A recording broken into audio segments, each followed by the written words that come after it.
Well, thank you, first of all, Lama Kunga, for being, agreeing to be interviewed by us through the Tibet Oral History Project.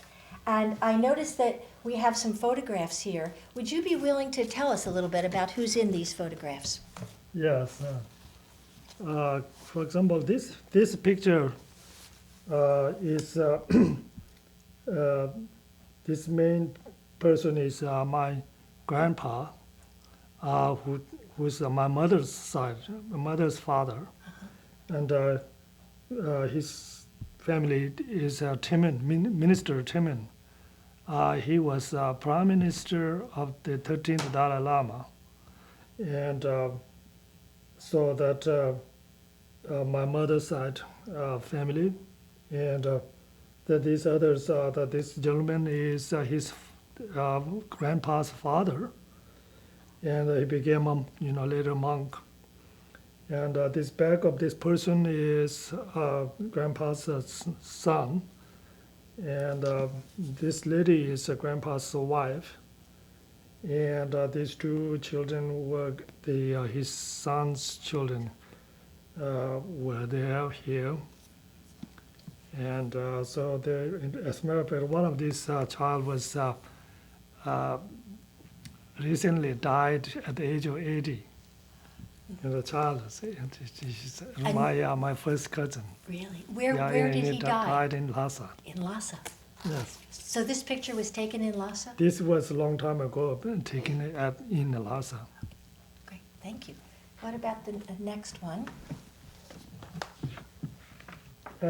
This group of picture of the minister, the Gasha, the Dalai Lama's the government, Gasha is called, 4 ministers, and so among these 4 prime ministers, 4 prime ministers, 1, 2, 3, 4, in the middle of this gentleman, old man, is my grandpa.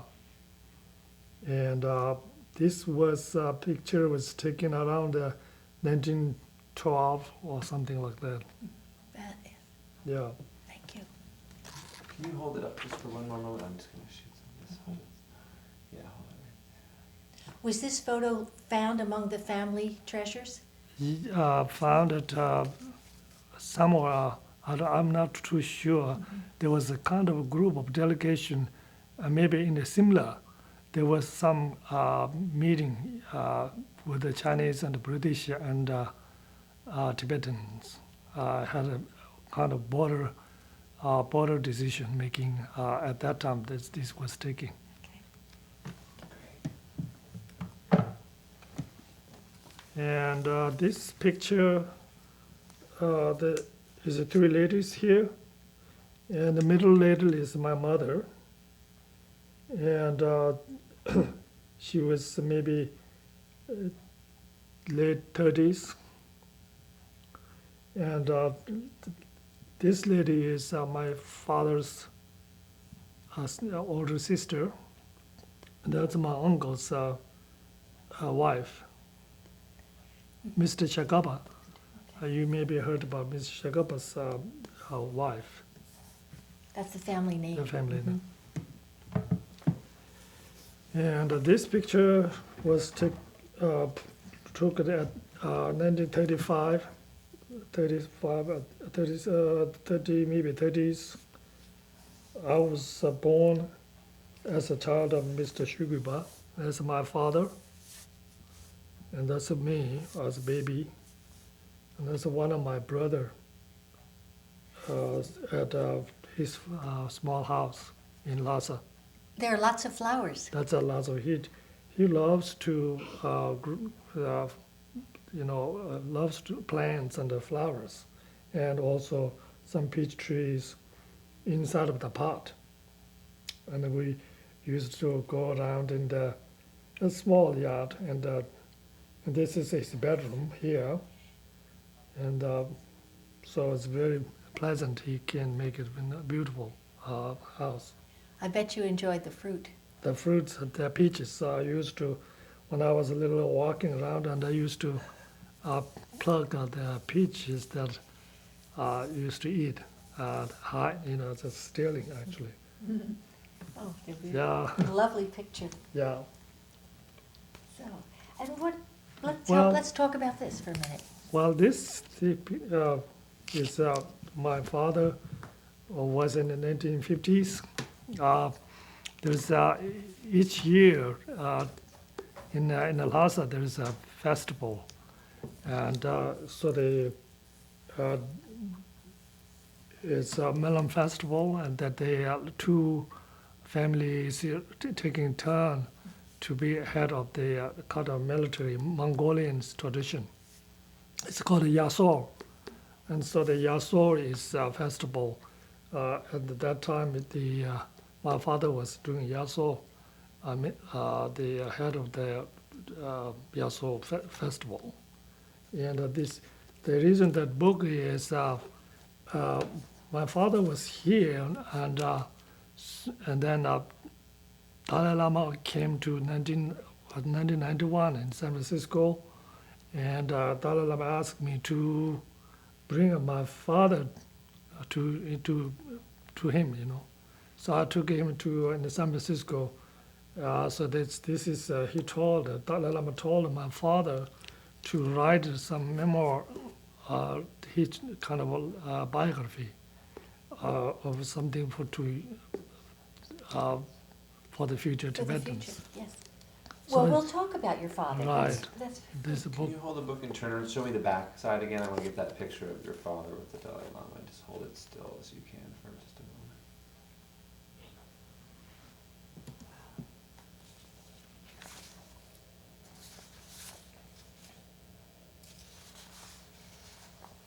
Very good, thank you. good. So, we're going to begin our interview just by asking some general questions. Like, for instance, Lama Kunga, what was your father's work in Tibet? well, father's work, various work, since he became service for the government from the early ages all the way down to the end of the government in Tibet. And the latest one is he became a minister of finance. He became a minister of finance, and in between, he became the governors of certain districts, and he was also an army general for a few years too. Okay. Yeah. Maybe I can just back up a little bit and ask, where were you born? I was born at his house in Lhasa. And what year was that? That was 1937. 37. So Yes. that makes you now. That was 71. 71. And your parents were from what area? Well, my parents were actually born in Shang province, which is far north, west of near Shigatse is the second largest town, and it's called Shigatse. And our village is close to that, and probably you know that the Brahmaputra River goes through that down. So that we go to the village, you have to cross the Brahmaputra River with a yak skin boat, and to go to the village. The name of the village is called Tanak. Tanak, which means Ta is horse, and Nak is black, black horse village. And then it's in that village is very famous. Not only our family, but the ancient the lamas, masters, teachers will also stayed and meditate in the some places.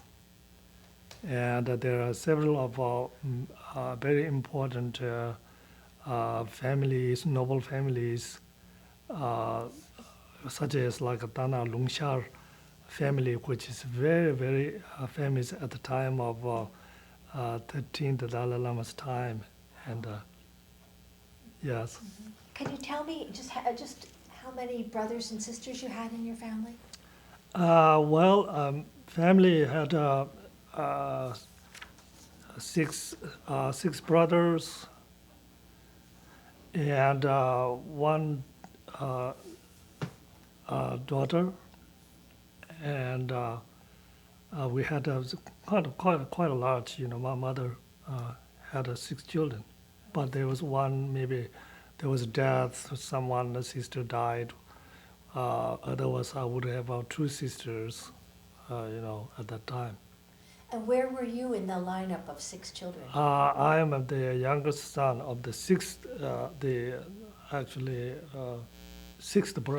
sons. So I'm the youngest son.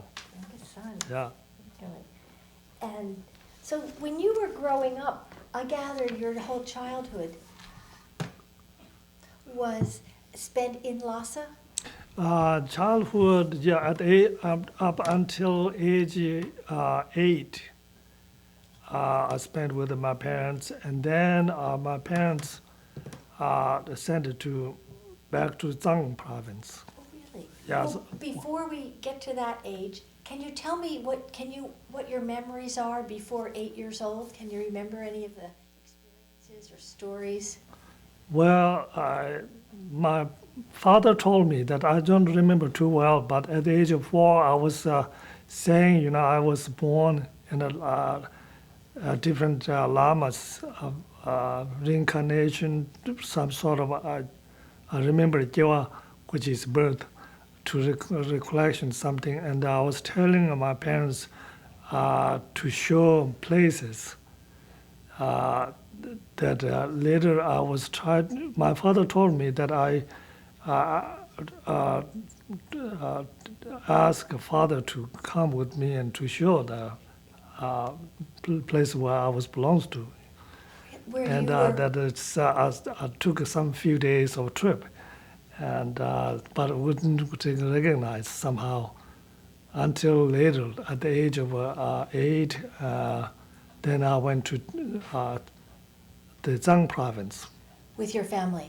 Yeah, my parents went to, my father and mother and the other brothers stationed down in the eastern Tibet, because of the government, the governor, so he has to go to eastern Tibet. And so they split. My uncle, the father's younger brother, was my uncle, and they told me that where would you go with the father's side, go to east or to go to north? And then my uncle told me that if you go to north with me, you will have a lot of chance to drink, the meat to eat. So he was kind of alluding me. So I said, well, that sounds good, so I'll join with you. So to Shang. I went to Shang, and the other brothers I went to east. And you were about Tibet. 8? So around 8, at the age of 8. So I went to the Shang, where the Danak village. To that village? To that village. Can you tell us about your life in that village? What The was it like? village was, we were kind of the state kind of landlord, and then big buildings, and then there was inside of, there would be like servants and serfs workings. Outside there would be some maybe 15 or 20 villagers around as like a serf, or what do you call the subjects, and they provide work for the house. So it's kind of like that. Was it a farming community? It's a farming community, yes. Farming. Farming community, absolutely. And you lived with your brother? Well, I mean, your uncle. with my uncle. Uncle was kind of charge of the state.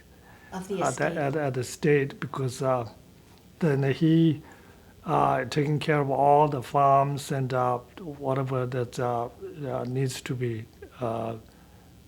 produce food and everything. What were some of your fondest memories of those years? Oh yeah, I just enjoyed I love my uncle. Was like my father too, and father used to grow a lot of vegetables outside besides the barley and other grains, but he also produced the carrots and radish and potatoes and. So we used to go in the summertime. He took we tried, to grow, and he showed discovering of the vegetables and flowers. He loves growing flowers, trees around the. We have this our village. There's next to is a river. It's a year-round river, which is very. The water is available there in the village, and the irrigation fields, water is very available. What was the name of that river? It's called Tanak Zangbo. Tanak Zangbo is called. Now it's needless to say, when the Chinese moved in, that the Tanak Zangbo is turned into a hydraulic energy. They stopped Zangbo 5 miles back inside of the village, and then digged root on the mountainside. And right there in our state home, they bring the ugly the water hydraulic power. Right in the Right family in estate. the family estate. They put the And hydraulic power. the field that we used to grow beautiful barley is completely concrete, and made into concrete.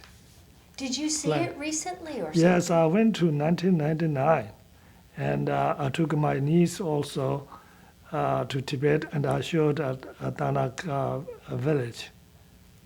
What was that like for you to see? It was a kind of sad, and it's completely it's ruined actually, and there is no available for the villagers, no electricity yet.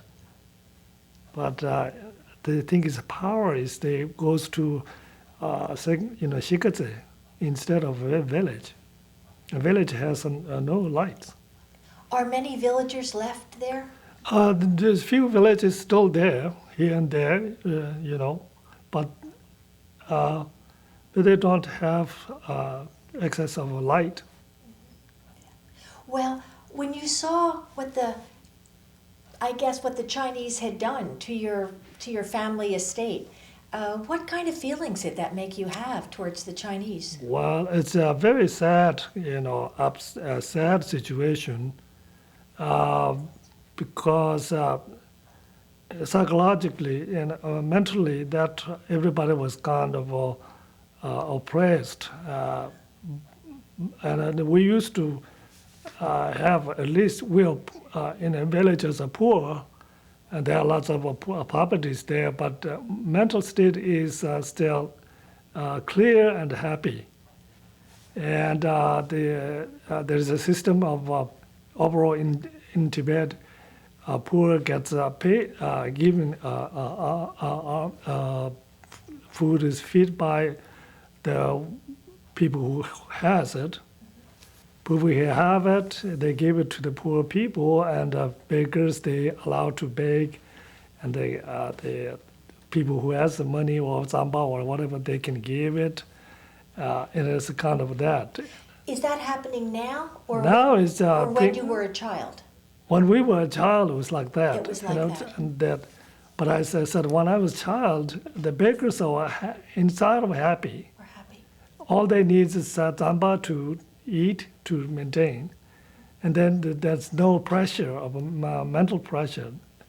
Now there's a lot of pressure arises, and job, and education, and it's so-called education, and the villages where I visited in Tanak has no good school. And there is some kind of symbolic of a school, very, very bad. There is no the children have equipment of a paper or pencil or things like that.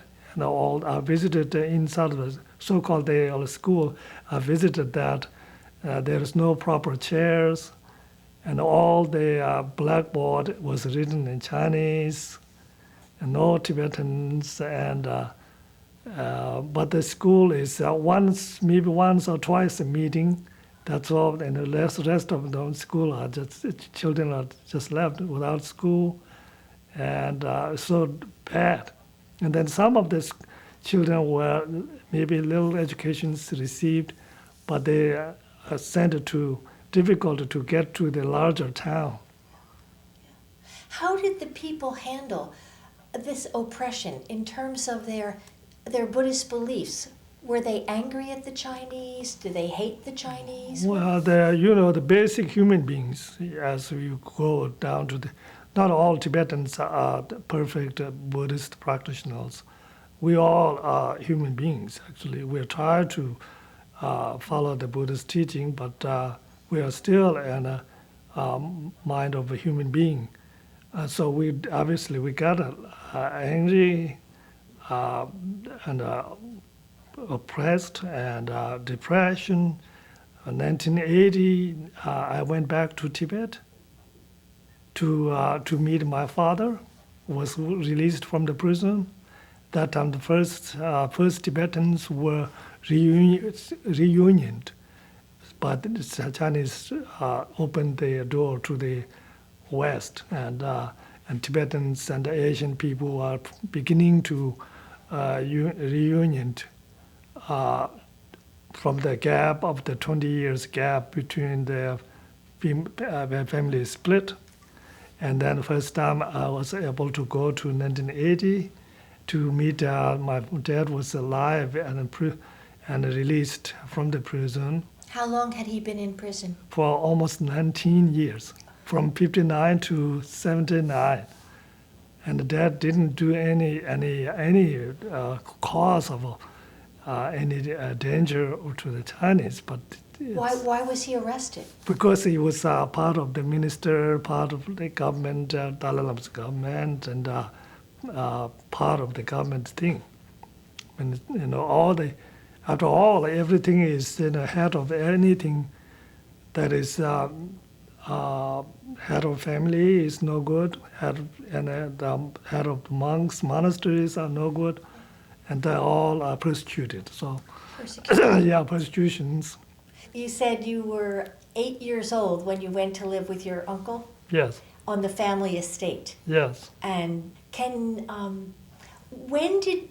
how long did you stay there? What happened after 8? Well, I stayed until at the age of 10. Then I was chosen as another Lama, Tulku, of the monastery. So then I became a Lama and chosen as a Tibetan, the monastery there. So then I went to the monastery. Can you tell us what it means to be chosen as a Tulku? Well, To be chosen? to be chosen as a reincarnated, I was feel a little shy, a little afraid, and nervous, and but at the same time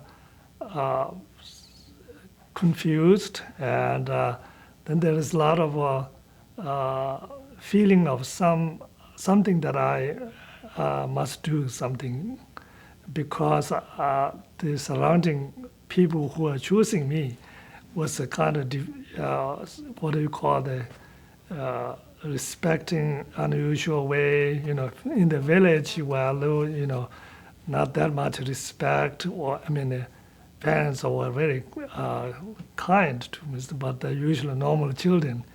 But then now I'm kind of sitting on the throne and wearing our monk robes, and they cherished, and so they honored me, and so I felt some sort of, each time when they do I'm getting something that I'm supposed to act in a differently. So as I'm building up inside of my mind, actually matter of they are making me into that, molding me into that situation. Interesting. Yes. To be a Tulku, does that mean you were considered to be a reincarnation? Yes, I will be the reincarnation of the Tulku. Yes, recognized. Yes. And who was the person you were supposed to be a reincarnation of? Well, it is, I I am the reincarnation of the Lama who died before me. Yeah, his reincarnation, but he was also reincarnated the previous lamas, and also way goes back to the. I was born as the disciple of Milarepa, which is a great yogi in Tibet around the 10th century. 11th century, around that, as disciple of. So the lineage goes from that down to my predecessors. Then I was chosen as that predecessor, reincarnated Lama. And that happened when you were 10 years old? Yes. When I was 10. Yeah, when I was 10, yes, I was chosen at that time. And then, and what happened to you? Did you live in a monastery from then? So then I was taken to the monastery by my uncles and his associates on the back of a horse, and to the monastery. And so then I stayed in the monastery, and my uncle and associates, they stayed with me for 2 weeks with me, and have a lot of in comfortable place. And then after that, then the uncle has to leave, and then he left me and beyond. So I had to stay in the monastery. And so that day was really painful. I remember clearly that all day I was crying on the back of uncle's back. And then finally uncle left, and uncle's friends were giving me katas and a goodbye, and hugging me. And so then I cried so much, and a few days I was very miserable at that time. You wanted to go home? I wanted to, go with the family back. But then after a few days later, I found a lot of other children, novices my age, and there were maybe 6 or 7 of them there together, where we play together, and so then it's more getting fun, and afterwards okay. It sounds like you made an adjustment. But I wanted to go back and ask, who are the people who identified you as a Tulku? Those are the older friends or associated with the monastery, with the previous Lama, some of the Lamas' attendants, and those people who came to receive me, and to also, there is a tradition have some kind of a test to choose certain items of that belongs to the previous Lama, and the items like bells and the dorjes and some other items, so that I had to choose the right ones. I did choose the right ones of the belongs to previous Lama. Was that hard to do? Wasn't too hard, some sort of. Did you maybe feel by that? accidentally. Did you feel that you knew which was the right one? I may have something inclination, not too clearly, but it was accidental or something that I just, or maybe karma, to connect with that. Mm-hmm. And so that's kind of all That connected with this monastery.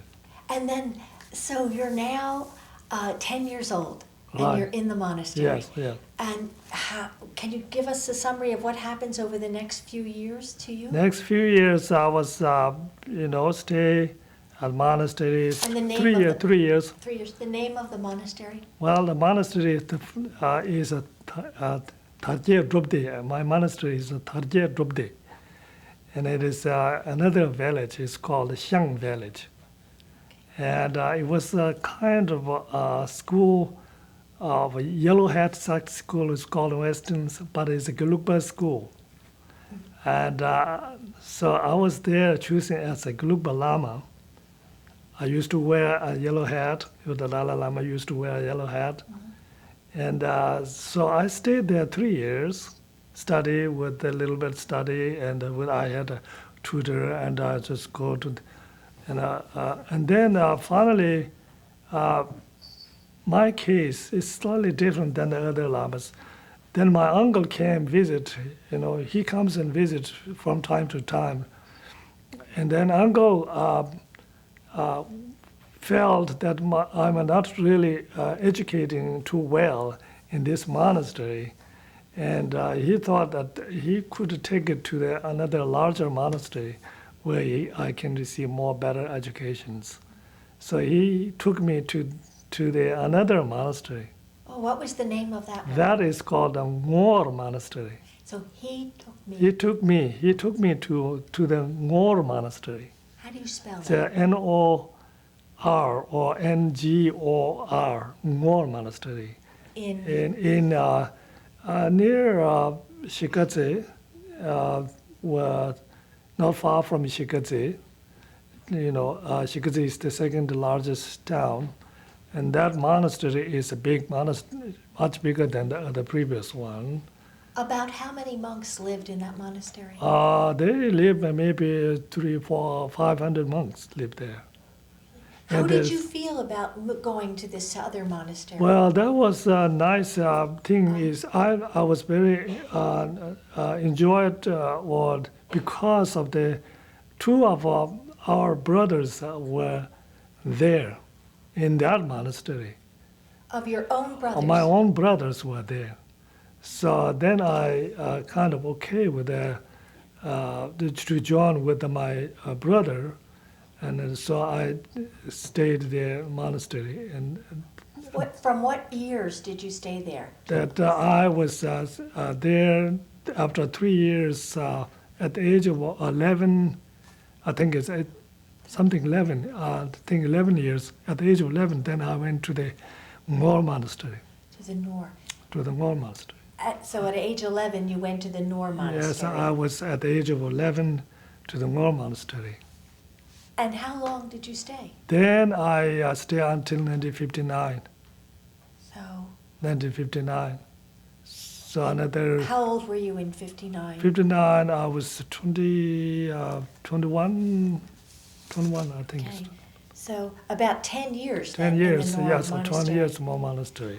Can you tell us about your daily life in the Ngor Monastery? Well, and then because I had to study harder, I do, we do provide a tutor every day, and I have to study memorizing a lot of Buddhist texts, and so many memorizing texts, root texts, and then rituals. In the Ngor Monastery has a lot of rituals to do, and those all have to learn during these 10 years. And then I became chosen myself as a Lama of the Ngor Monastery. And so in the Ngor Monastery, there is 4 labrans, which is kind of a college or 4 colleges or 4 labrans, which we call labrans, with 4 of them. And then main congregation, and then there is what I call a fraternity or some monks' court. So there was 500 monks there. The 4 labrans were there, kind of supporting the main organization. So our labrang is called Thartse labrang. There's a Thartse labrang is called. There is a Thartse, Kangsal, Pende, Lubding, 4 labrangs. They're like 4 colleges. 4 colleges or 4 departments. And Department lamas. And you So each pick of one? I was picked up to the Thartse department, where one of my brother lives there. And what made that different from the other ones? What did you study in that one? Well, then the school, the system of school is, in Tibet, there is 4 main Buddhist schools: Satya, Nyingma, Gakyu, Gelugpa. So now it's a Satyabha school, the Satya lineage, which is started around the 11th century and in the Satya Monastery, and then with the masters of Satya, and then later on around the 14th century, that Ngor Monastery was established by a Lama is called Ngor Kunga Thartse. So Ngor Kunga Thartse started at the 1400s at Ngor Monastery, and that is my monastery. My latest monastery was an education, such a tradition. Well, it's basically all Buddhist studies similar, the sutras and tantra and all these studies, all same thing, and then emphasizes slightly different. In our monastery, more like a tantric, Vajrayana practices, and emphasizes that. Yeah.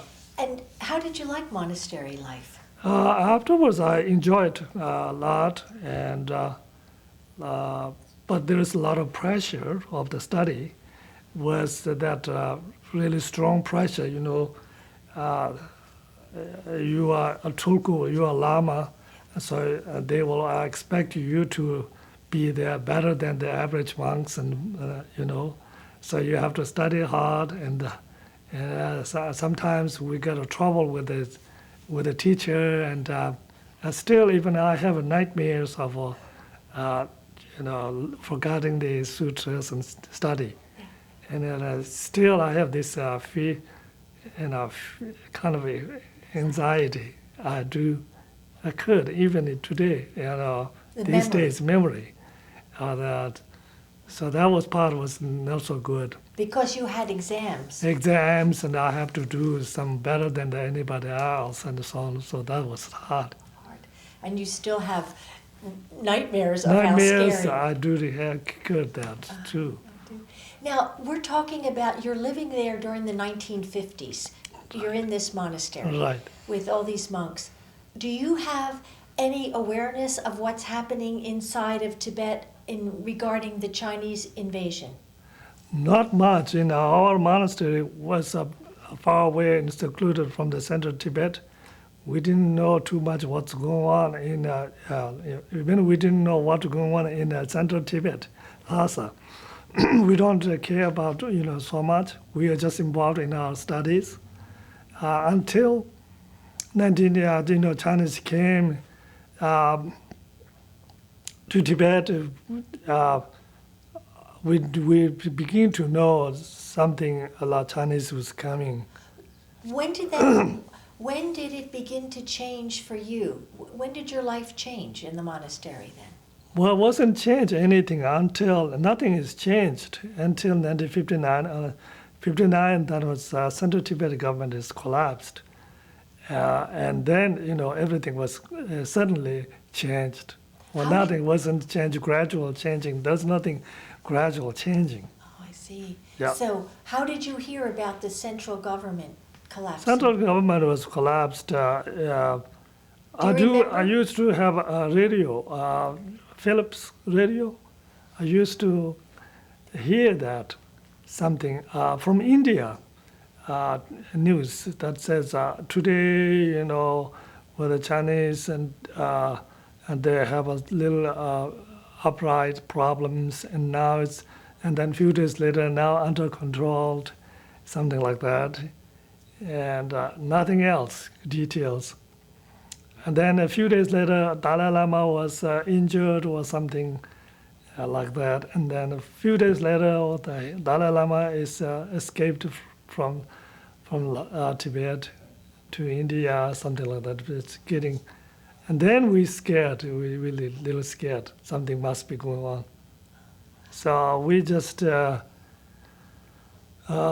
of change, and suddenly at that time, and then people wondered that Lhasa was collapsed, and Dalai Lama left, and then as people were start to taking it to the prisons.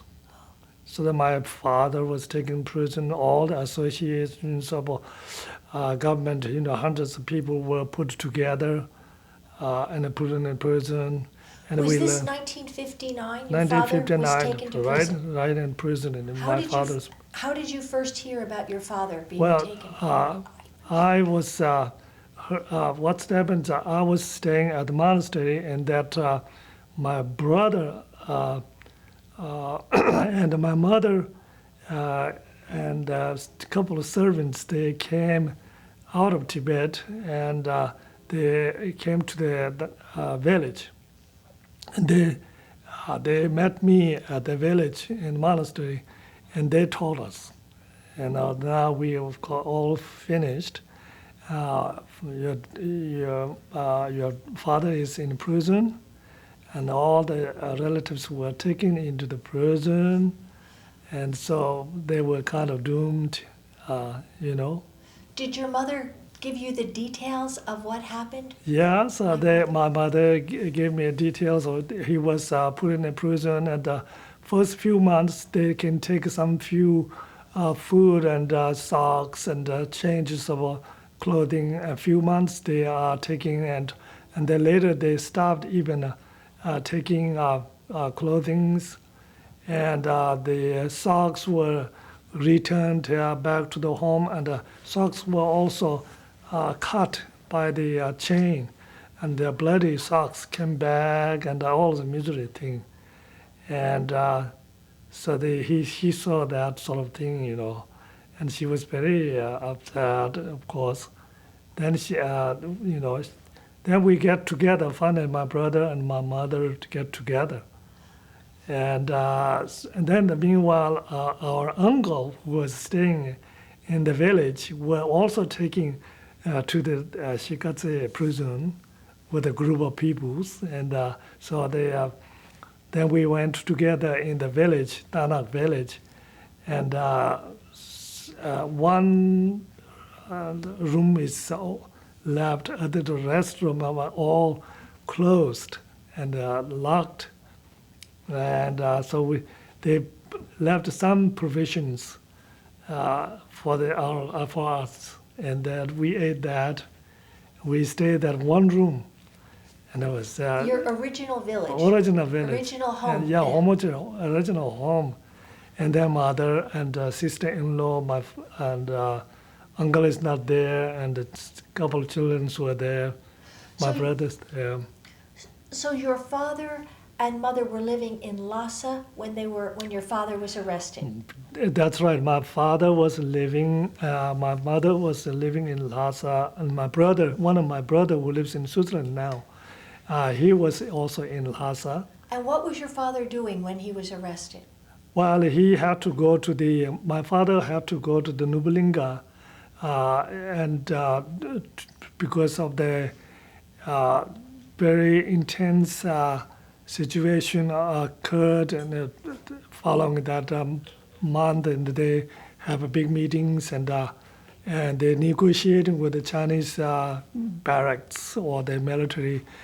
You have heard about the Chinese invited the Dalai Lama to the concert and things like that, and the Tibetan, the Lhasa people learned that this was trick, and they were going to kidnap Dalai Lama or something like that. So they had this my father, and all the other associates of government together, and to negotiating the Chinese militaries, and so there happens to be in Nubalinga, And then at that time, they gunned down. At the end of after Dalai Lama left, a few days later, March 10th, and then they shoot the guns, big guns to the Nubalinga, No. and they got killed. Many people and scattered everywhere. Then what the remaining people were put together in the prison. Yeah. And the prison where your father was taken was to Shigatse or No, Lhasa? the Lhasa, In the military, first 3 years of the military prison. And then meanwhile, they were building new prisons.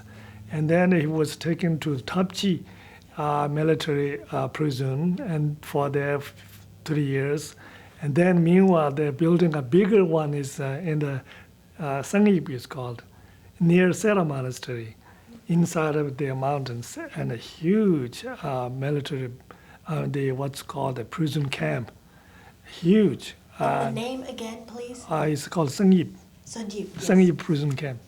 Oh, it's a huge, hundreds of thousands of people can put in prison.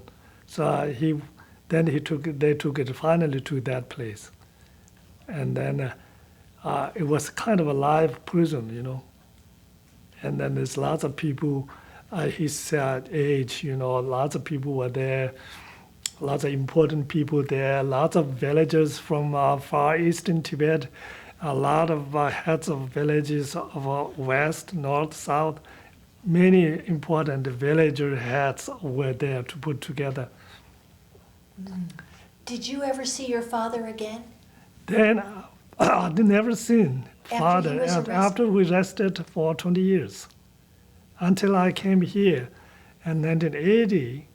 Then I learned, our brother was released from the prison, and there was a newspaper, in New York or something. Newspaper had this list of important 34 people were released. Says then the Tibetan office in New York called me, and that says this is a name of looks like your father. Can you identify it? The names, and I took the list of the names of the important people, and then Mr. Shuguba was released, and I was shocked. Mr. Shuguba, I thought it was he passed away for 10 years ago. Because you hadn't heard I have anything. nothing. It's No news. No news. So what did you do?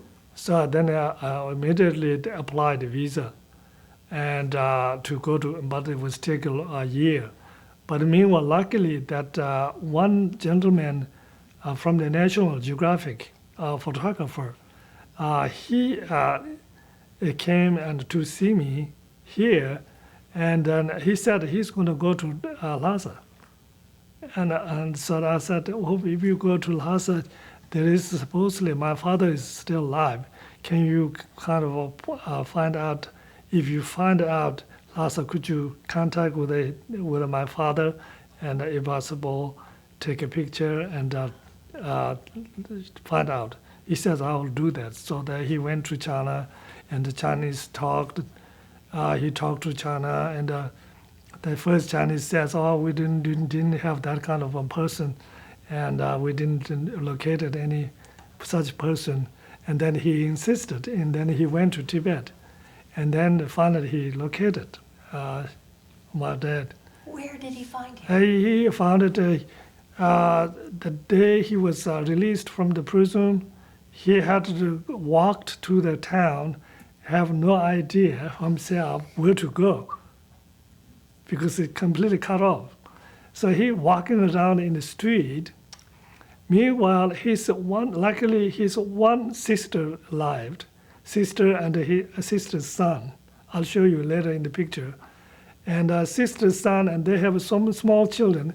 And there was one picture of him taken during the prison somehow. And picture was kept in that sister's house. That a small child was walking around, and he recognized the grandpa. And which child went immediately, quickly went to the father's sister's place Grandpa was walking around. And then everybody rushed in the west, and it took some time to locate the grandpa. And the grandpa was walking with his terrible, he picked up all the streets piece of cloth and sewed it up, made a kind of a mattress. And that's the only he has possession from the prison. He wrapped it up that, and he was carrying and just walking around. And then there's my dad was. So they finally they got together. My father and my aunt would be, and aunt's son, and then there are several of our relatives were gathered together. And then finally Chinese showed the photographer. So the photographer demands that I must see Mr. Shuguba because I have a friend who lives in the United States. And so then finally they said, hurry up, the local people were saying, local, what's called the leaders, hurry up, there is people from United States who are looking for Mr. Shuguba, so make that sure. And so that they immediately prepared.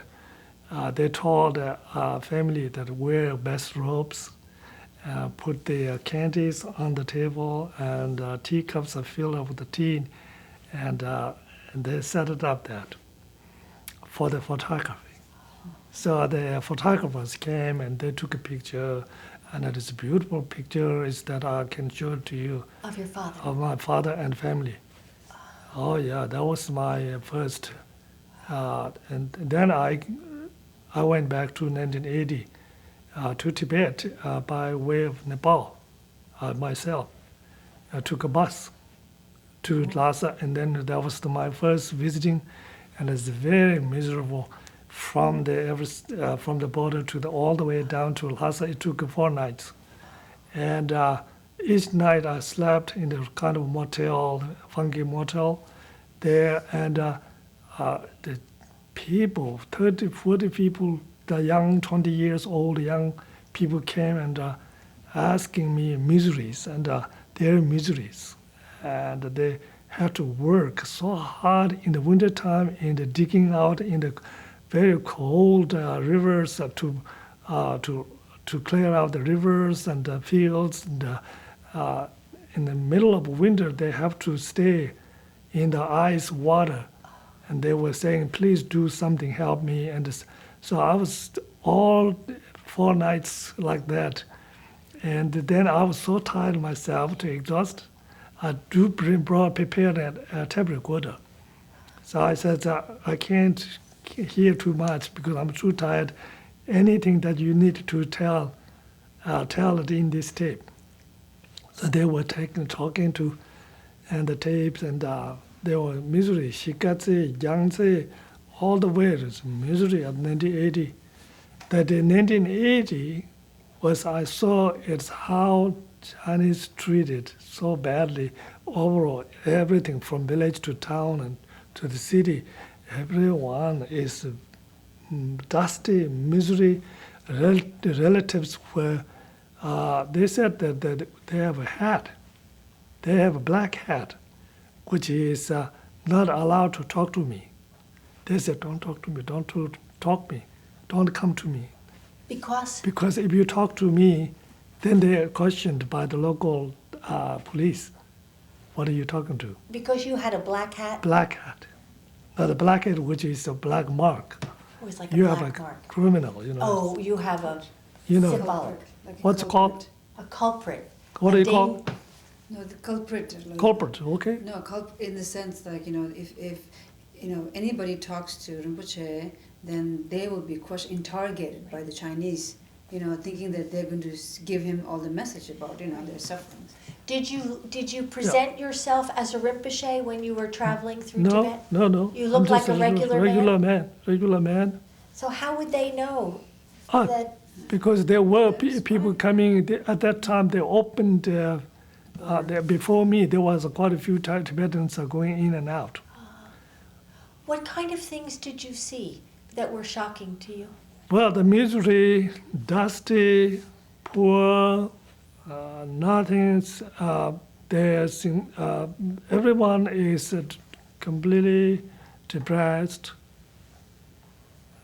In the all the way to the town of Lhasa, Shigatse, a village, particularly village people.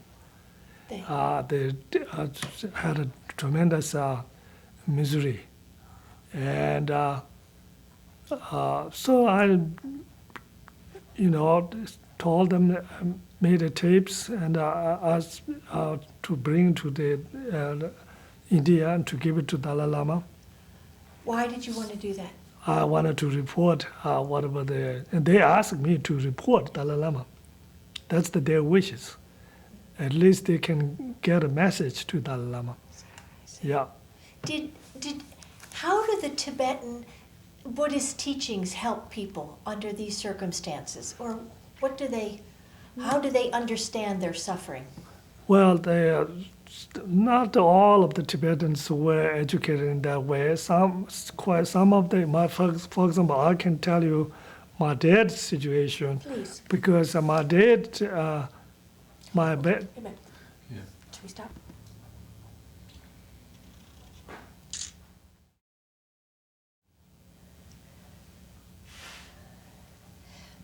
So the whole idea was he was allowed to take this so they could get it out, and it would make it look like they're just a happy Tibetan family. Yeah, it's total propaganda. Total propaganda.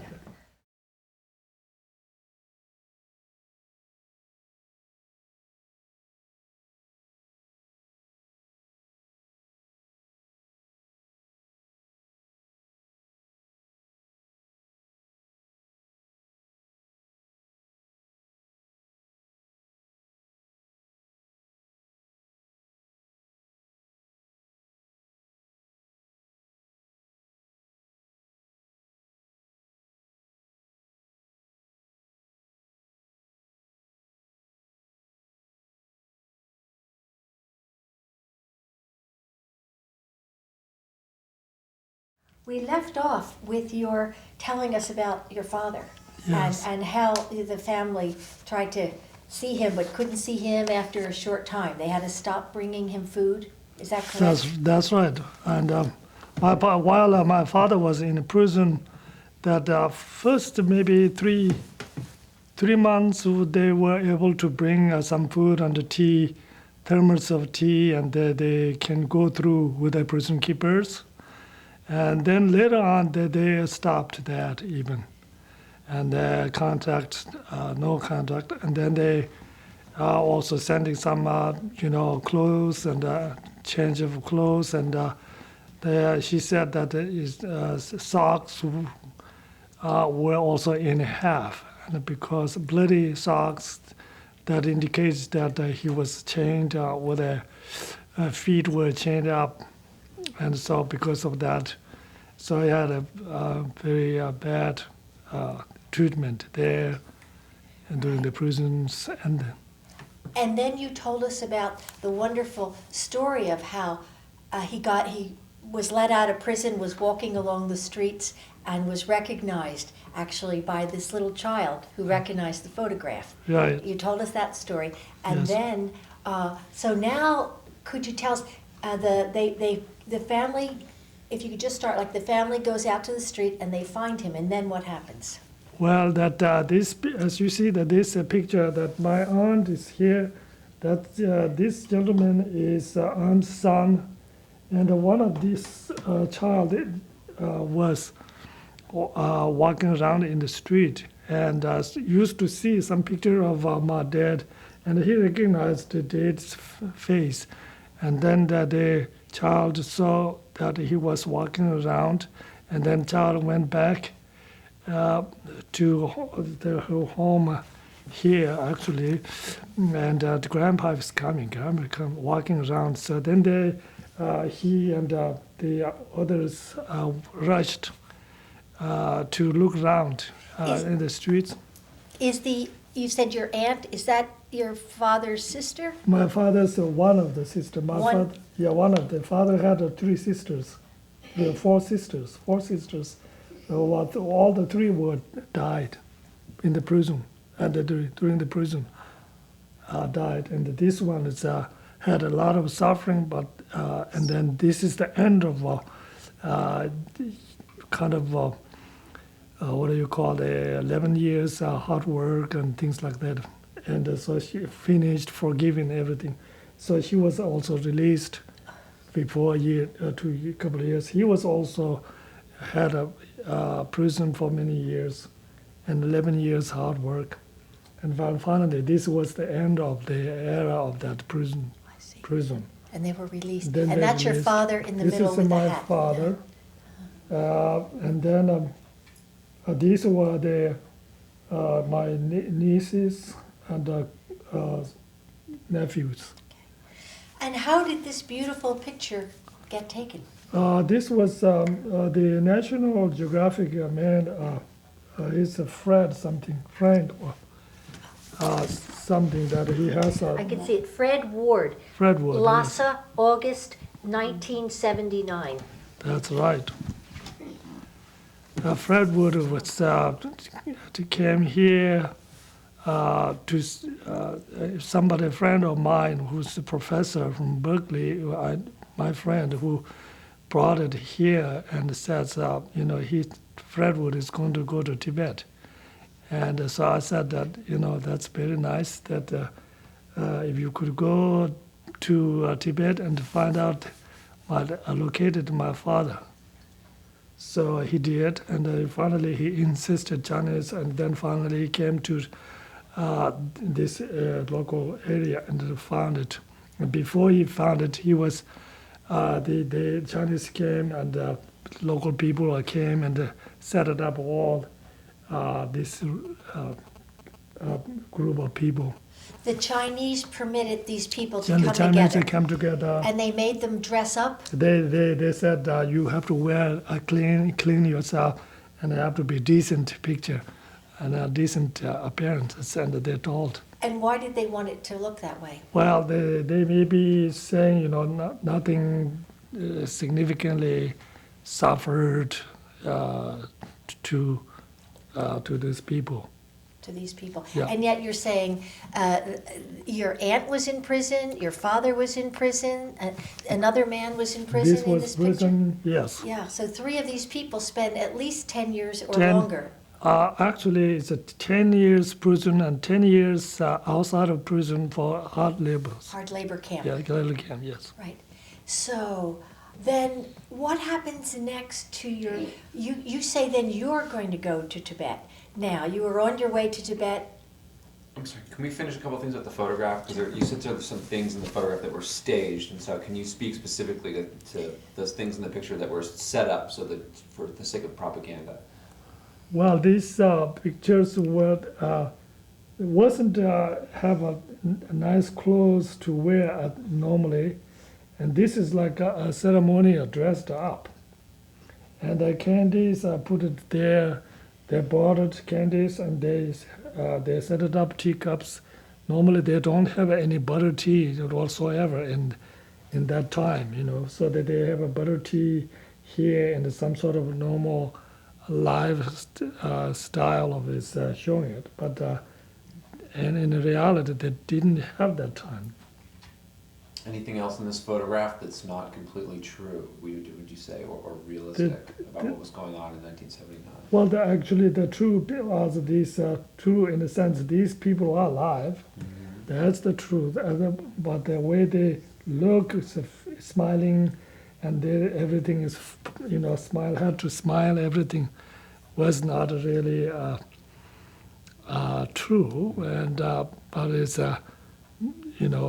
they had to do that. If you don't do that, they couldn't have trouble. Yeah. And what about the photograph of the man on the wall on the back of the photograph? Well, this is I think is a chairman after Mao died, and then there was some Chinese gentleman who was chairman of them.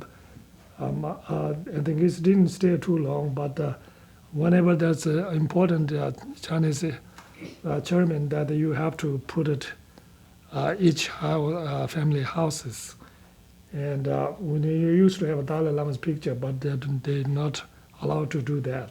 What would happen if they had the Dalai Lama's picture? Oh, that would be really If- trouble. You know, that would be the If they had. if they had it, would be really trouble with the early years. There was not too much trouble with the seeing of Dalai Lama's picture. That nowadays would be really bad. Lama Kunga, I would like to ask, after you had that long journey from India to Lhasa to see your father, Right. what happened when you got there? Well, I first went to Tibet. As I said, that each time I took a from Nepal to a bus, the public transportation, and they set it up. And before me, there were Tibetans also going in and out. And so I took a bus with a group of Tibetans down. And each time I stayed at night, and there are lots of people were coming and asking their help and the miseries to tell the outside of Tibet, and so many things that happens. And then come down to Lhasa. Then I went to the Lhasa, and so I saw the family was sitting in this room here, and I met all of these people. Was your father there? My father was there, and I handed out kata, and we all almost hard to recognize, each other.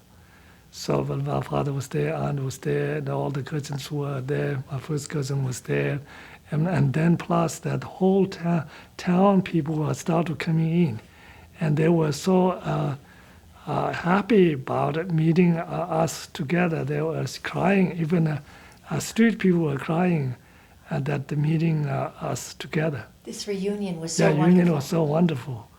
And when I was coming from the village, from the Nepal down into Tibet, villagers were so eager to see Tibetans who were coming from outside, and they took out a piece of hair from me and a piece of cloth, piece of hairs from the cloth. They take it out and they take it and they smell it. That much kind of eager to see. To The see. village, people who are never, contact, and they were strangers, and they were not our relatives or anything. They were the common people who really cold.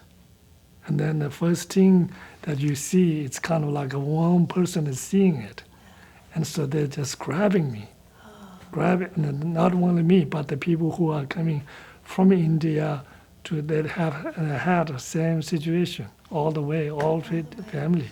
When the people were asking you to listen to their miseries or their stories, and what did they want you to do? They ask to mainly all say is to tell the Dalai Lama, and that's the one thing. And tell him what? Tell him that we are treating Chinese so badly, and misery, very much misery, and that's a convey, and that is the messages needs to be delivered to the Lama. I see. And what about your father? Did you have a chance to talk to him alone at all? Yes, I did talk to him, and I spent 4 months in Tibet. 4 months Tibet, and then during that 4 months Tibet, I had to change to bringing a father. My plan was to bring a father from Nepal, and the immigration, the documents went to Beijing, United States Embassy. So then they told me you have to go to China, and from the China you have to go exit. So I said I refused. I don't want to go to China, and then I needed to all the documents to send it back to Nepal embassy.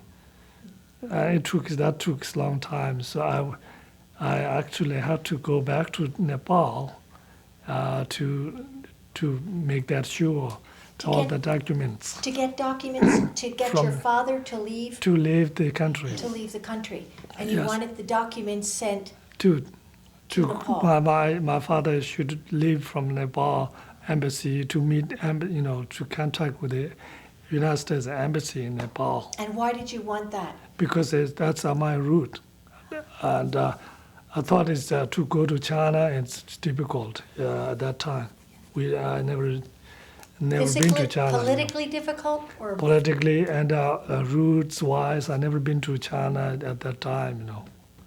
So it's easiest familiar with Nepal, and then so we finally managed to do that, and but when you were during that time, were you able to talk to your father about his experience in prison? yes, asked many times, many things.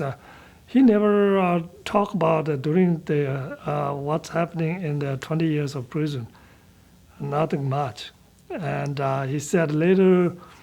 10 years later, then he was kind of his job is to go out daytime and spring and the summertime to take care of the apple trees, and then sometimes to clean the roads, prison camp streets.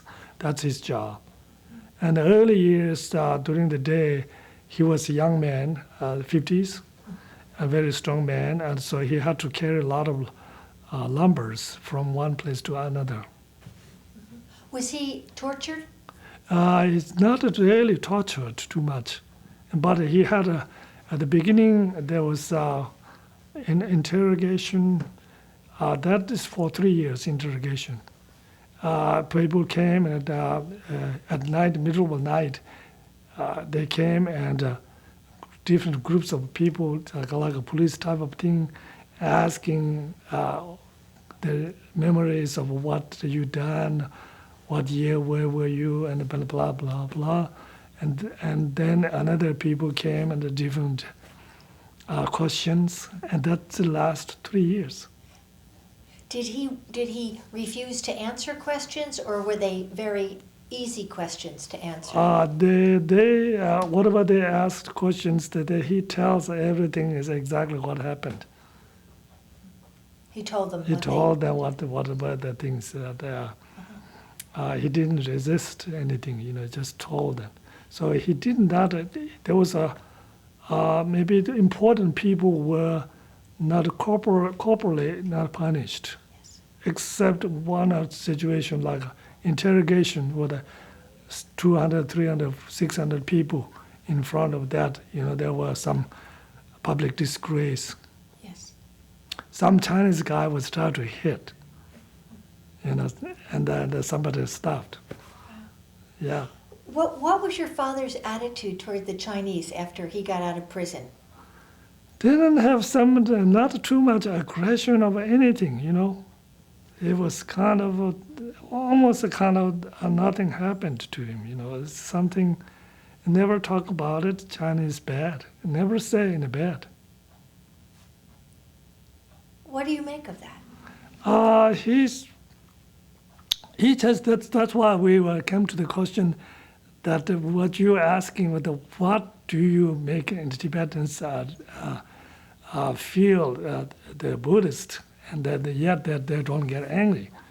So that I said all Tibetans are not really understanding Buddhist, but I can tell my situation of my father, who had some experience of Buddhist practice, Buddhist philosophy studies, and basically impermanence. That impermanence, that history of the impermanence of the world, that he learned. He knows the World War II and even maybe World War I. He knows that not only Tibet and China and in the rest of the world happens all the time, and these things. So he applies Dharma, emptiness, in the impermanent understanding of that he applies. So he meditates, and during the prison, He did meditate? he did meditate quietly. Yeah. Yeah. So that's why lots of people were survived. Yeah. Then, of course, one of my uncles were not terribly religious person, who suffered a lot and then died in the prison. They did. Yeah. How many of your uncles died in prison? I think it's, maybe at least I know that one is died, One died. and that two of them out of Tibet, and two uncles died. One real uncle is called, my mother's brother is called uncle, but then there is my father's younger brother went to prison right away from the Black Horse village, and so he went. Ever since he never seen, he would died in a very bad prison, but in the prison camp, far away in a very weird place where they sent 800 people together, and they have no food, and they all shovel, and they see any insects or grubs, they have to eat that. They say some prisoners they're so hungry they see the rats in the field, they eat lively. And then they said that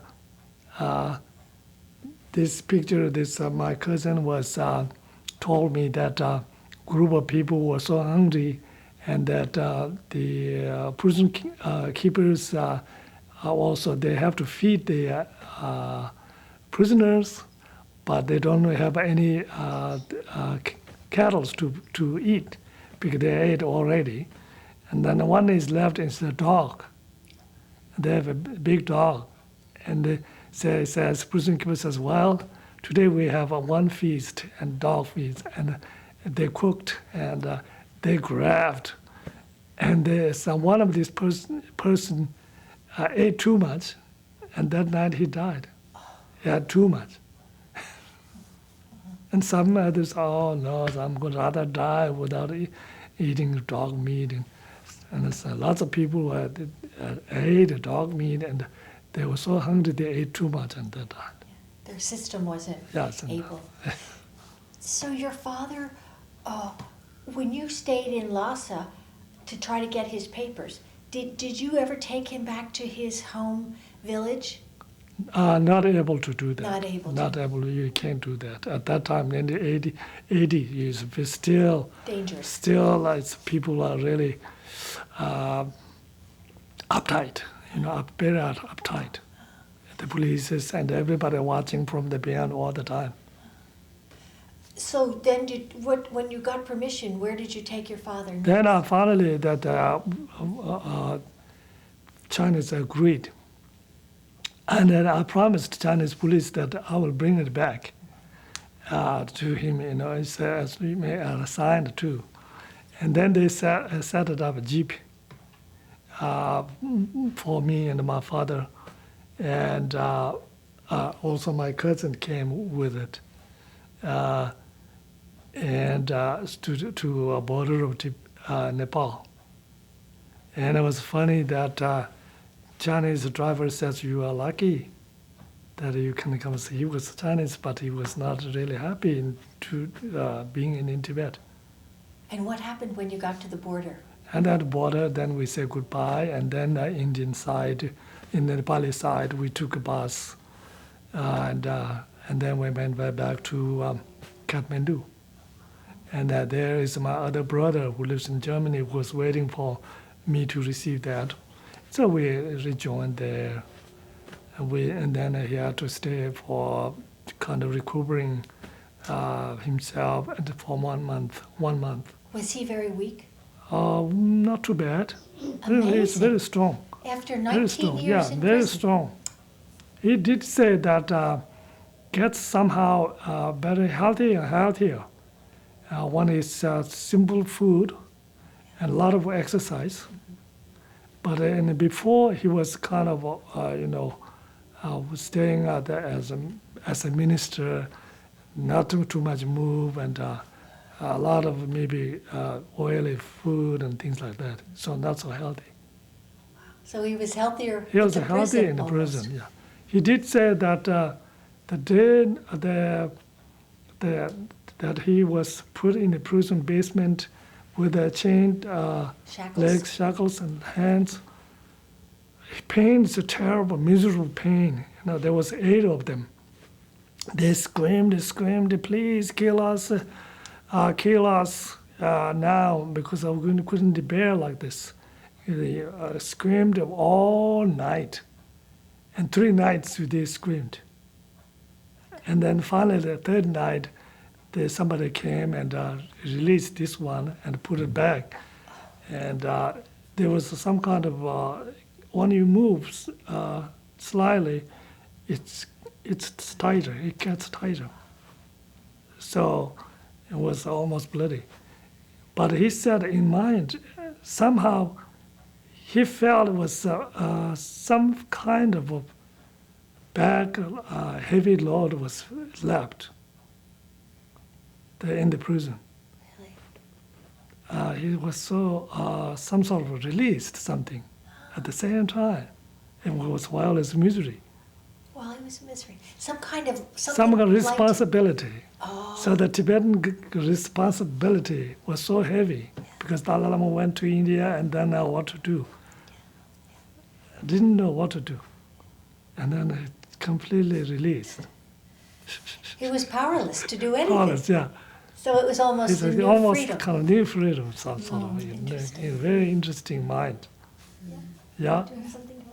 Oh no, I mean, I think I really, agree with the meditation that he's been doing. I think that helps Yeah, a right, lot. yeah. Because I've heard a lot of High Lamas secretly receiving initiation in the prison, and Yeah, then that's right. meditating, and that helped a lot, and a lot of them survived because. Meditating, yeah, that really helps. Understanding of the impermanence, that helps. There's nothing. You can fight. There are lots of people fight, and they resist, and what they get is shot. They fight. What's happening? Yeah, what's happening? They fight, and they refuse to tell you, and all they got is the worst. Can you? This is a profound concept, but could you just say some words about the meaning of impermanence? Yeah, the meaning of impermanence is really the profound teaching because everything in is matters components. The body is matters and the components of the body together. As long as that components, that this also decays. And as nothing is all there is a permanent at any situation, any heaven or earth. And why is that liberating? And so if you understand that, then you don't need to fight too much. To fight what? To fight, to resist, to hold on to it. You can't hold on to this. Yeah. Because you realize in its Holding. ultimate nature, it's impermanent. Yes. So there's nothing to hold on to.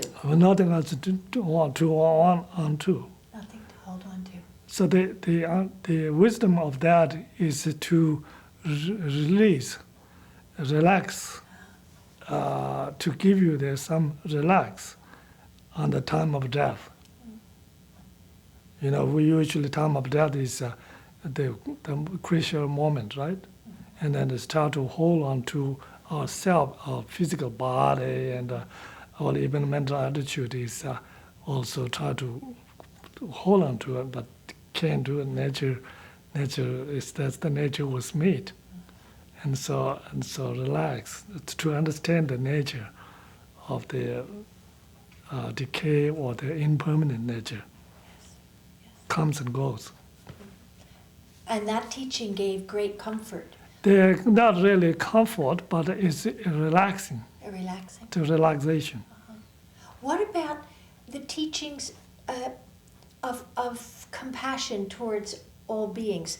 How does that teaching affect you when you see what the Chinese did to your father? How do you feel about See, it? that's the understanding. If you really truly understanding of the Buddhist essence of Dharma, if you understand the emptiness or the impermanent, then you know you become like a mother of children, and the children were fighting for the no reason, or for the sand castle, we say that, and you smile it, and you smile, you give some guideline, you understand, what they're fighting for. Was for you is laughter, but for them is misery. So you give some love. So you try to understand that whole this samsara, we call it samsara in the world, is like a child. Yes. Child. We will try to create something, and in order to during the creation, you fight for it, and you try to make money, and like the highest, biggest money. To do that, we just fight for it, and we do all kinds of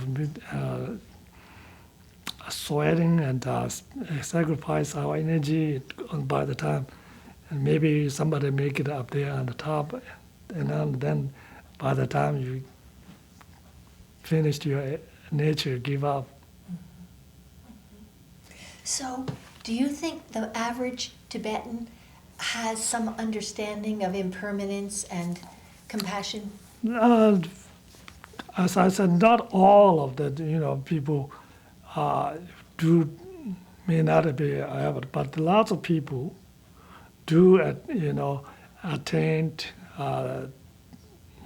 teachings of the giving by lamas, and always lamas are responsible to teach the basic principle Buddhist concepts of the relating to the world and the nirvana, and so there are lots of people lots of people would know basic things. So there are lots of what you saw in Ladakh, people who are smiling. What they're smiling is not childish, but they're smiling just one glimpse of laughter of the life. Yes, yes. Yeah. You said that when your father went back, Yes. when he finally left India, did he go to see the Dalai Lama? Well, he then came straight from Nepal to here. Ah, Took it straight from Nepal to here, and then he stayed here a few years here, and then the Dalai Lama came here, 1991, I think, 91. Then the Dalai Lama asked, "Where's my father?" And he liked to see father first time. what was that like for your father? Well, that's very nice. I took it to this hotel where we were staying in San Francisco, and they hugged each other. They sat silent a little bit, and they spent maybe 20 minutes together, held in a hand together, and that's why the big picture was. He said that let's take a picture for your book. Oh. Yeah. He was kind of trying to get nervous, try to do the prostrations. That allowed, stop that prostration, not anymore. You don't have to do that. He felt like it Yeah, was it's a really his- good his old friend, yeah. His old friend. Yeah. How sweet. What a lovely thing. I lost track of some of my questions, but I did want to ask a couple final ones before we go. Yeah. Because I know we have to wrap up for everybody. Yeah. But, so, I guess, why do you think the Chinese invaded Tibet? I think it's basically China is like to extended territory, and Chinese fears with foreign countries like India, and so that's the point. And then Tibet is easy to invade. Tibetan did not prepare anything. We were secluded inside we were satisfied our old culture was kind of working too well until 1959. And the lamas, monks were meditating in the monasteries, and farmers are working, and nomads are raising yaks, and government job is mainly to take care of the monasteries and all kinds of things, which is unusual in the world, outside of the world systems. And so quiet, and then we were kind of almost like a deer in the, group of deers lives in the forest, and outside there's lions and the wolves, and they are ready to. So that's happened. That's what the That's lion what pounced. lion pounced. The Yeah. lion pounced. What do you think should have been done to help the Tibetan people? There's still in, I think it's west, still, which is different power, and Westerns should pay attention towards to the Tibetan cause, human rights, and speak about it openly, to tell the Chinese, not necessarily government, but we like to raise people like you in humanity, to raise to have a peace and the human rights. Yeah, that's the important. And what advice or message would you like to give the next generation of Tibetans living in Tibet or living in exile? I think that they should continue their culture based on Buddhism and the essence of Dharma. The Tibet is actually a Buddhist country, and the Buddhist brings the texture of the life important, compassion and wisdom, and these things Buddha gave it to gift to Tibet, and without that, Tibetan is just the same thing, is all no good. So to continue the becoming Buddhist, and to keep the compassion, to generate compassion to their mind, and to, of course, then to at the same time to learn things that mistakes our ancestors and parents mistakes, and in order to take care of our children and their countries, and hopes. There is should have dreams of hopes to continue and to develop that. Good. Yeah. And what do you feel has been lost forever? I don't feel any completely forever lost. Whenever there is a Tibetans, I think it still is not lost. It is scattered a little bit, scattered and misplaced. Yeah, not lost, okay. And what do you want the people around the world to know about Tibet and to do about Tibet? Well, world should, world is people of the world is actually same as the people of Tibet, and they like to live in peace, and like to share each other, and the world people should also learn that, and then the world should help Tibetans and all the other the what's called the forgotten human beings. There was a lot of countries, a lot of only Tibetans, but there are a lot of forgotten people. Should be pay attention and help each other, because they after all, we have only one planet of Earth here. So we live here, and this is our house, and live together prosperously, happily, right? Yeah. That's right. What would you do if it were possible to return to Tibet? If we be able to, if I go to Tibet, I'll be happy to go to Tibet, and maybe I'll die in Tibet, and that's my home birthplace where you can die. That's fine.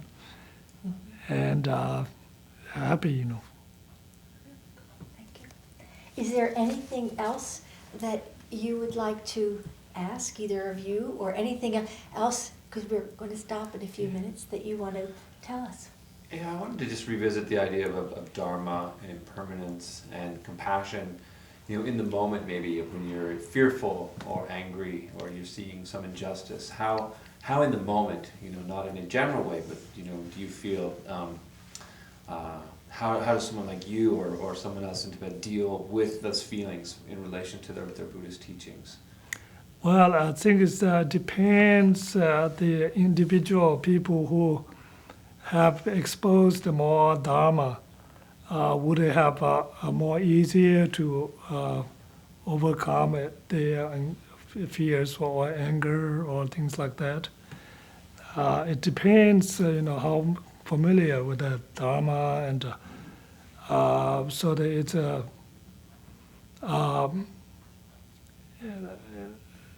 if you get angry, I would say that if I get angry, I do get angry sometimes. But then after that, you don't. You just feel to calm down, to try to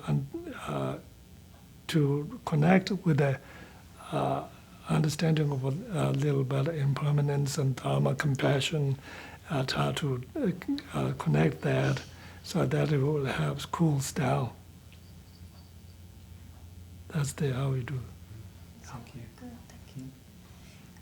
Lama Kunga, is there anything that we didn't ask or something that you think should be mentioned before we conclude our interview? Is there anything that you would like to add? Well, I just being here, and my job is to do the center here, Ewam, the Tibetan Buddhist Center, which I established 30 years ago. And I also spoke to the Lama, and he said that's a very good, excellent idea. So I have a center here, as you know, and then we like to welcome anyone who are interested. We offer meditations and every Sundays and some classes, and visiting lamas came here. His Holiness Dalai Lama came here too, and his Jawa Karmapa and the Dönju Rinpoche and all the heads of lamas came here with early 80s and the late 70s, and we had a good opportunity to introduce many students here. My hope is to continue to the people who are interested participate, and please do welcome to. Oh, thank you, that's lovely. Thank you. And before you completely conclude, you know what we didn't get, that one piece we missed was that you found out, your mother and your brother found out, that you had to leave Tibet, that it Right. got dangerous. Yes. Oh, we didn't get a little bit of the story. Can you just say, how did you get out of Tibet in the end? Finally we were really intense. We were really didn't know what to do. But my brother has decided to leave the country. He's seen all the terrible things, killing people and so on and so forth. He did say that he did tell me that he's going to go. Whether I'm going to do is stay or not. Then I said I'd like to also be with you and to go, but we must think about our mother and sister and sister-in-law. And so we spoke to them, this. And Mama says, please do not go out for a while because your dad is still in recently, 3 months ago in the prison, and at least he hopes that maybe 6 months later he will be released. And how could we go? And he was, while he's in the prison, we can't do that. I can't do that. You never do that. And so she's against the idea of going out. And so then me and my brother have no way to stay because each day is getting worse and tighter and tighter. So then finally we decided to say then we will, for the time being, my brother and I will go, but maybe not going outside of the border. We maybe go to the monastery, my monasteries, and we'll stay there, and then we will make contact with each other. And so that's where I left my mother and her sister-in-law, and the sister was doing some retreat, and we couldn't help. So I would bring a sister too. But then my brother and I left, and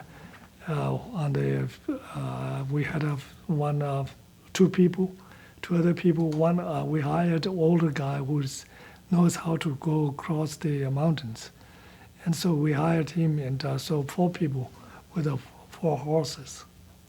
So we took a journey to India through the mountains. And the daytime we hiked, at nighttime we walked, and we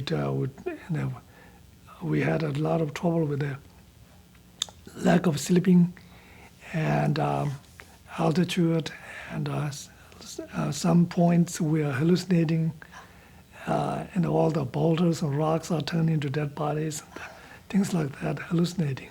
How many days? Was it 15 days? Yeah, slowly walk through. What month of the year? Was lucky like June, end of June. Okay. So it's not Himalaya, not too much snow. When you said things were getting tighter, were they the communists were coming down hard on the monasteries? What was happening? The mountain coming down, and the locals see that the central government collapsed, then all collapsed in the local, throughout the local. And there are in the Shigatse and the towns, like say Auckland has a local district, and they sent here, and then already they seized people. They seized, and they already don't allow to go out to Auckland or go Richmond. They're not allowed. So then slowly kind of sifted out. And then the people will come bring on who is this people, who is this position, who is this job. And mostly head of the family, a man was, you can't see the family, 20 years old man, not too much, all women and children.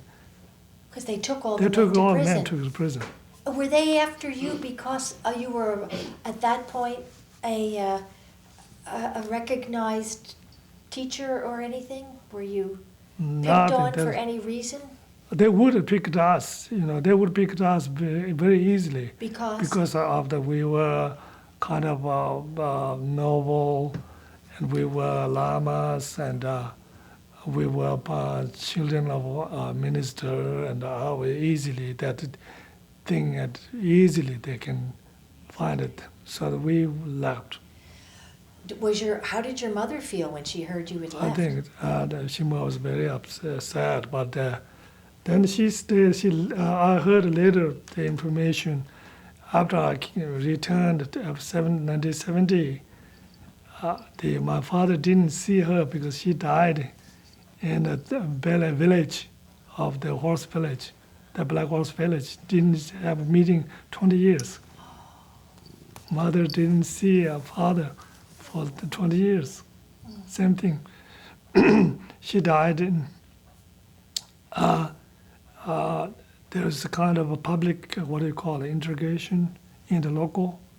There was 12 people from different counties, head of the county were integrated, interrogated. So there was the day that my mom was supposed to be interrogated with the 12 people, and then Mama went sleep and died in her prison, the cell.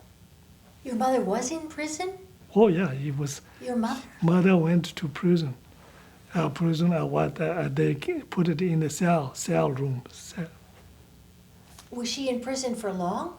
Not, well, it wasn't too long, but she was hiding in the retreat place, and then they said, the local people were said, bring her to downtown. Next day is interrogation. And she died So that night? then they brought it, local people brought it her and put it in the cellar, and said some of her friends, the village was friends, say, lady, tomorrow is your time to go to the integration, and you do some prayers. And then that night, she was kind of died. And she died that Yeah. night? She died like that, Peacefully? peacefully. How beautiful. They say, yeah. Do you think That's that what she she did. chose to die? She chose to die. She's right. And then the next day, the 12 people, including our sister-in-law, and it's a very, very 3 days of some kind of integration and beating, and some of them badly beaten. And my sister-in-law went to prison for 11 years, and 11 years. What's it called? They came labor. Forced labor. Forced labor. Oh my gosh. Well, just to wrap up then, you come back, you come to India after you Then I make this came to, horrific yes. journey, Yes. and then you stay in India for a while? So for a while, I stayed for a while in India, in various places. We became refugees in India again. Yeah. But then we were, psychologically free. We were just free. And then the Tibetan government exiled us also, has not established in Dharamsala. They were also, the Indian government has to put somewhere.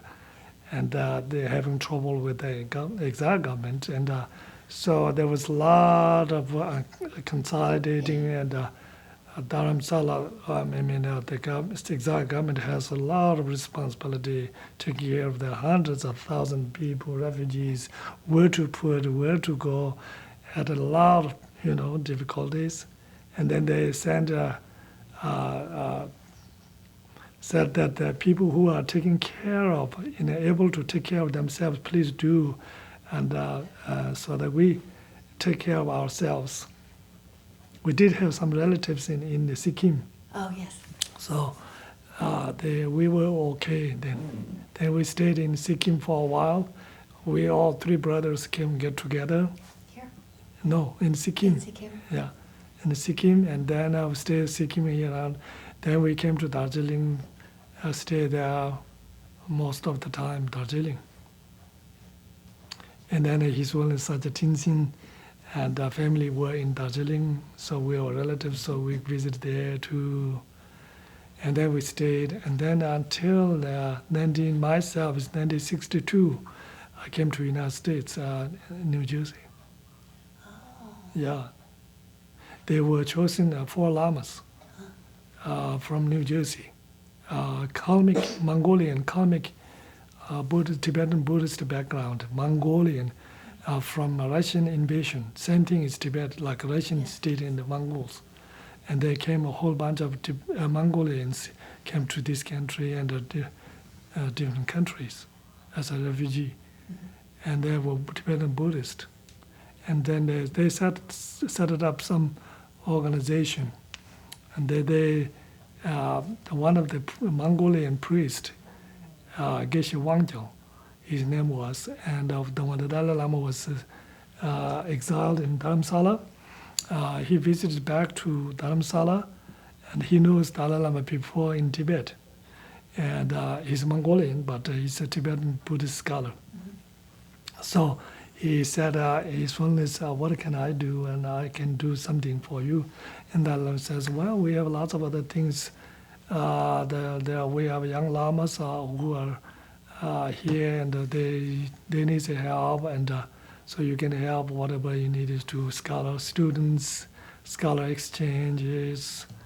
So that he went back to New Jersey and organized with his friends, and then they sponsored 4 Tibetan lamas. So the one of me was chosen, luckily, and 2 or 3 others chosen to go to New Jersey as a lama. So that's why we came to 1962. What city in New Jersey?